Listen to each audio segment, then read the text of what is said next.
अनादि मी, अनंत मी, अवध्य मी भला असे ठणकावून सांगणाऱ्या सावरकरांचे विचार आजही आपल्याला प्रेरणा देतात.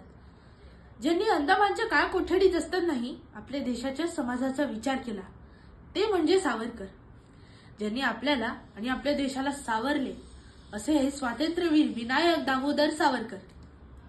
त्यांच्या विचारांतील हिंदू संघटन आणि सामाजिक समरसता मांडणारी हिंदूंचे एकता गान कविता केवळ शब्द नाहीत, तर तो एक हिंदुत्वाचा महामंत्र आहे. सावरकर म्हणतात, तुम्ही आम्ही सकल हिंदू बंधू बंधू, तो महादेवजी पिता पुला चला दया बंधू. सावरकर म्हणायचे, जोपर्यंत आपण आपल्याच माणसांना अस्पृश्य मानतो तोपर्यंत आपण परक्यांशी लढूच शकणार नाही.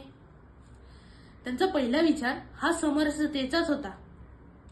ते स्पष्ट सांगतात, कोणीही स्वतःला ब्राह्मण म्हणो किंवा क्षत्रिय, कोणाचा रंग गोरा असो किंवा काळा असो, किंवा कोणीही अस्पृश्य मानलेल्या जातीतला असो, पण जर तो स्वतःला हिंदू मानतो तर तो माझा भाऊ आहे. याचा जिवंत पुरावा म्हणजे रत्नागिरीचे पतित पावन मंदिर. इथे सावरकरांनी सर्व जातीच्या लोकांना एकत्र येऊन पूजा करण्याचा अधिकार दिला. मित्रांनो, सावरकरांचे हे विचार केवळ कागदावरचे नव्हते, तर जेव्हा त्यांनी ही कविता लिहिली तेव्हा आपला समाज जातीपातीच्या भिंतींनी पोखरलेला होता. जेव्हा अस्पृश्यता शिखरावर होती तेव्हा एका ब्राह्मणाने येऊन सर्व जातीच्या लोकांसाठी मंदिराची दारे उघडी केली आणि त्यांच्यासोबत सहभोजन केले. माणुसकी हाच त्यांच्यासाठी सर्वात मोठा धर्म होता. सकलांनाही एकची आई, हिंदू जाती आम्हा सतीला बंधू. या ओळीतून ते स्पष्ट करतात की आपली जात कुठलीही असली तरी आपली राष्ट्रीय आणि सांस्कृतिक जननी ही हिंदू जातीच आहे. आई एक असेल तर मुले आपापसात उच्च-नीच कशी असू शकतात? मग सावरकरांनी हिंदूची व्याख्या अधिक व्यापक केली. जो प्रभू रामचंद्राचा भक्त आहे, जो श्रीकृष्णाच्या चरणी लीन आहे, जो भगवद्गीतेचा आदर करतो आणि ज्याची पितृभूमी आणि पुण्यभूमी भारत आहे, तो प्रत्येक व्यक्ती हिंदू आहे.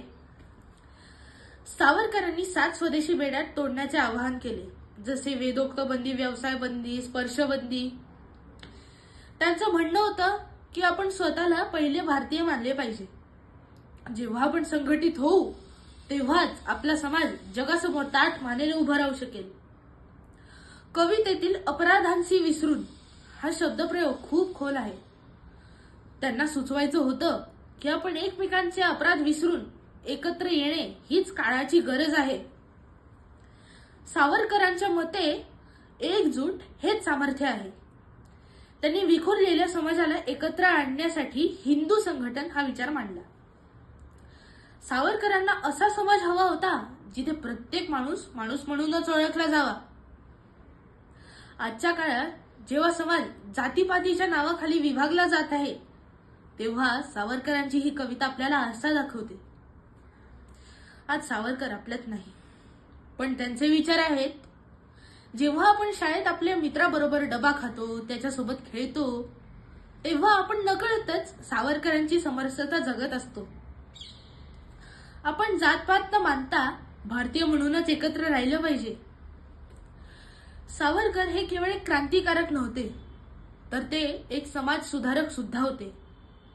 त्यांच्या स्वप्नातील भारत घडवण्यासाठी आपण एकत्र काम करूया, त्यांचे विचार जगूया आणि जपूया आणि समर्थ आणि संघटित भारत घडवूया.